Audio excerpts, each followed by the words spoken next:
Hello दोस्तों।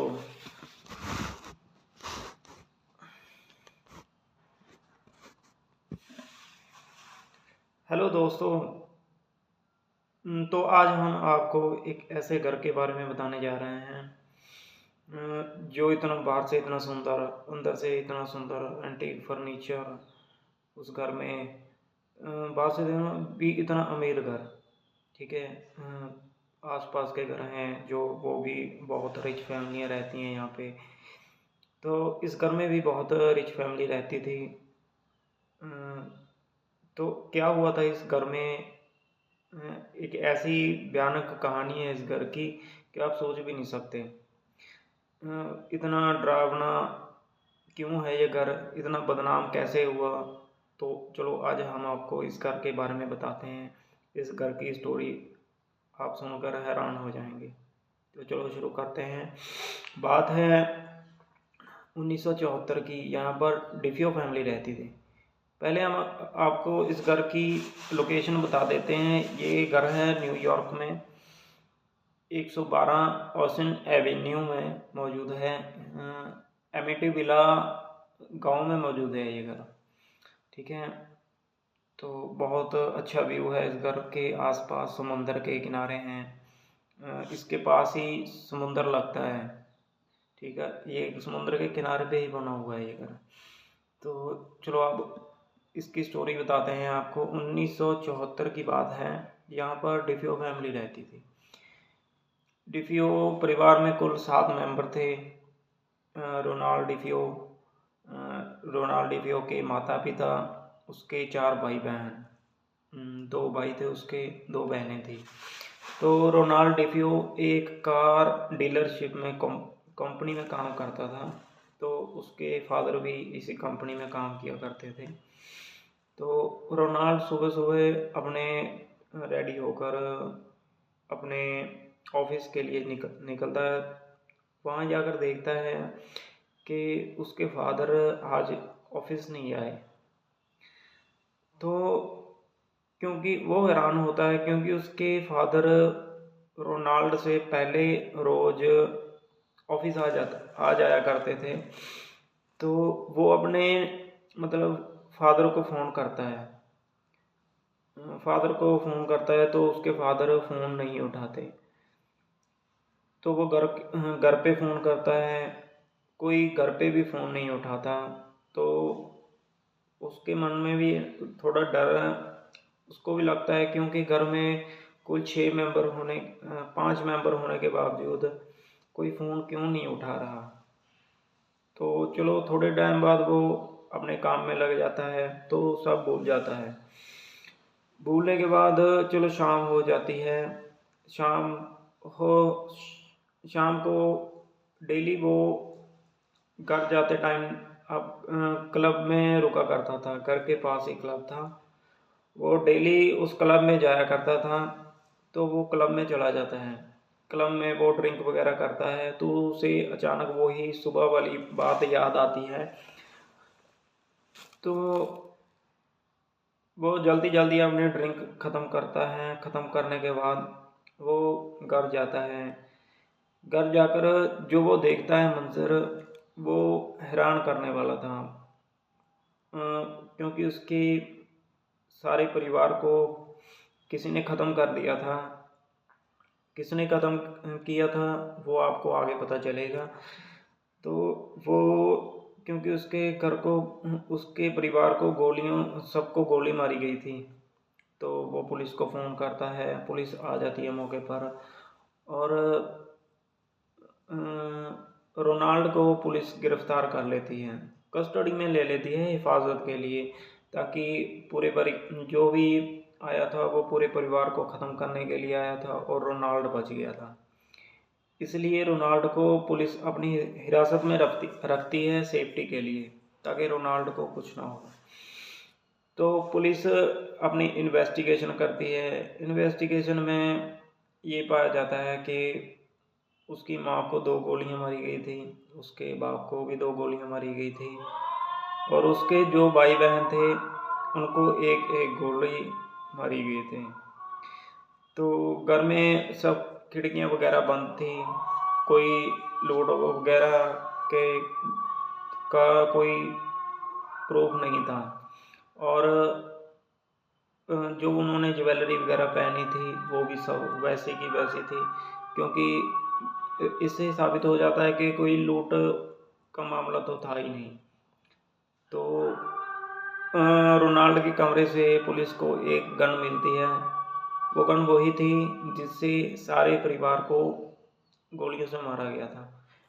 पर हैरान करने वाली बात ये थी कि जब गोलियां मारी गई थी तो गोलियों की आवाज़ बाहर किसी ने भी नहीं सुनी।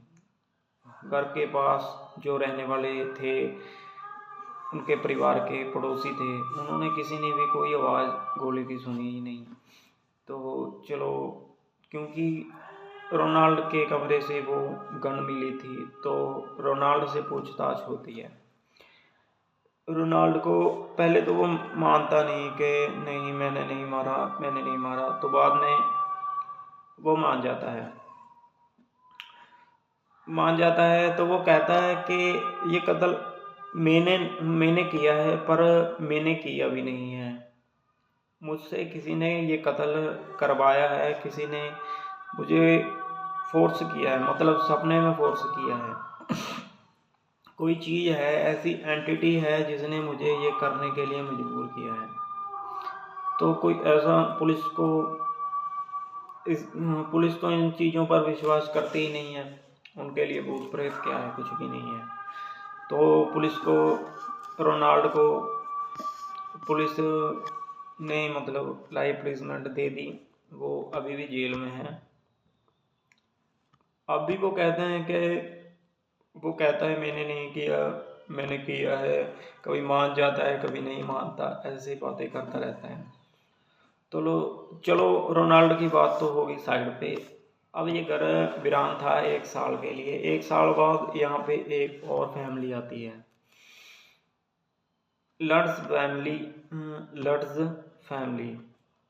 फैमिली में कुल 4 मेंबर थे, मियाँ बीवी और उनके 2 बच्चे। ठीक है।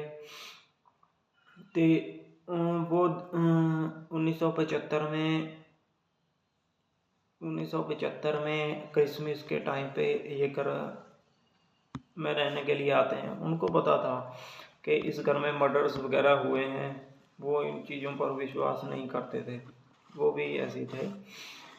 तो उनको ये घर बहुत सस्ते में भी मिला था।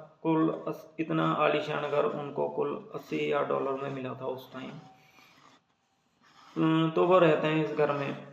इस घर में पहले तो उनके साथ कुछ नहीं हुआ, अच्छे से ये फैमिली रहती है। पर वो एक चीज़ नोट करते हैं कि इस घर में अजीब सी बदबू आती है, जैसे डेड बॉडी से आती है ये बदबू, वैसी बदबू आती है इस घर में। और जो इस घर का टेम्परेचर रहता है वो बाहर के मुकाबले अंदर ज़्यादा ठंडा रहता है। तो इस घर में एक बेसमेंट भी थी। और चलो, वो इस घर में रहते हैं। धीरे धीरे दिन बीतते जाते हैं और उनको ऐसी एंटिटी मतलब अब दिखने लगी थी। कभी लड्स परिवार के जो मेंबर थे, जो उस परिवार का मुखिया था, उसने अपनी बीवी को एक रात हवा में उड़ते हुए देखा। जब उसने देखा 1 सेकंड के लिए जब देखा तो वो एकदम नीचे आकर गिरी उसकी बीवी। कभी उसके बच्चे किसी के साथ उसकी बच्ची खेलती है और वो कहती है मम्मा, वो लड़की यहाँ पर रहती है, क्योंकि कोई बेबी की एंटिटीज थी उस घर में, वो जो उस लड़की के साथ खेलती थी और उसको कहती थी कि तुम मेरे साथ चलो। तो वो पहले तो चलो कहते हैं कि बच्ची है, वो इतना गौर करते नहीं है कि चलो बच्ची है, ऐसी कहती होगी। ठीक है। तो धीरे धीरे जब उनके साथ ऐसी एंटिटीज मतलब होने लगे एक्सीडेंट, तो उनको भी विश्वास होने लगा। कभी कभी मतलब लट्स की घर वाली कभी किचन में काम कर रही होती तो एकदम से कोई उसके पीछे से ही निकल जाता। जब वो मुड़ के देखती तो पीछे कोई ना होता। ऐसे ऐसे वाक़यात होने लगे उनके साथ। तो उन्होंने 18 दिन में ये घर 18वें दिन उनके साथ पता नहीं ऐसा क्या हुआ कि वो उस रात। एक बात और, लड्स फैमिली का जो मुखिया था वो उसकी आंख रोज 3:15 पर खुलती थी। और 3:15 पर इसलिए खुलती थी क्योंकि जो पहले डिफ्यू फैमिली का मर्डर हुआ था, जिस टाइम पे वो मर्डर हुआ था वो टाइम 3:15 पर हुआ था।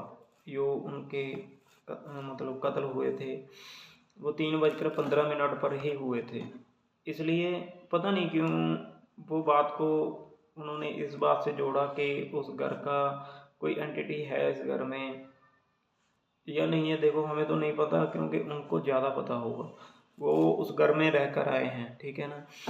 तो ऐसे ऐसे एक्सीडेंट उनके साथ होने लगे।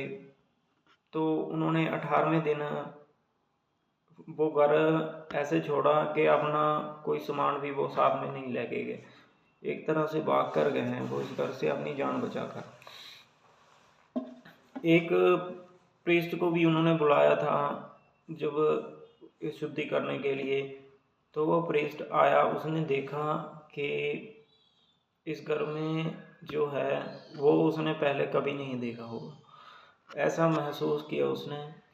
और जो मतलब उसको इतना फीवर हुआ कि फीवर होने के बाद उसकी चमड़ी पर फोड़े वगैरह होने लगे।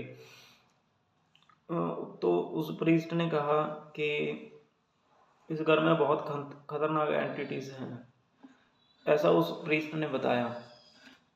और फिर मतलब वो भाग गए और उन्होंने कभी वो वापस नहीं आए इस घर में।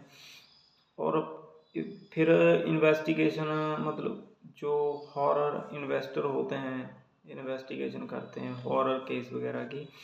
तो उन्होंने कहा कि शायद ये लड्स परिवार फेमस होने के लिए ऐसे मतलब बना रहा है, ऐसी बातें बना रहा है इस घर के लिए। तो उन्होंने खुद जाकर देखा तो उनको भी महसूस हुआ इस घर में कुछ ना कुछ। तो उन्होंने सब बताया कि हाँ ये घर हॉरर है। अब ये घर में कौन रहता है कौन नहीं ये तो पता नहीं, पर ये घर अभी भी वैसे का वैसा ही है।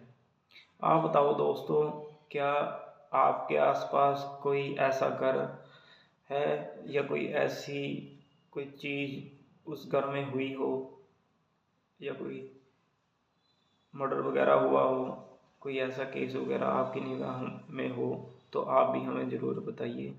और हमारे चैनल को सब्सक्राइब और कमेंट ज़रूर कीजिए और बताइए कि ये स्टोरी आपको कैसी लगी। तो लाइक और शेयर ज़रूर करें। Thank you.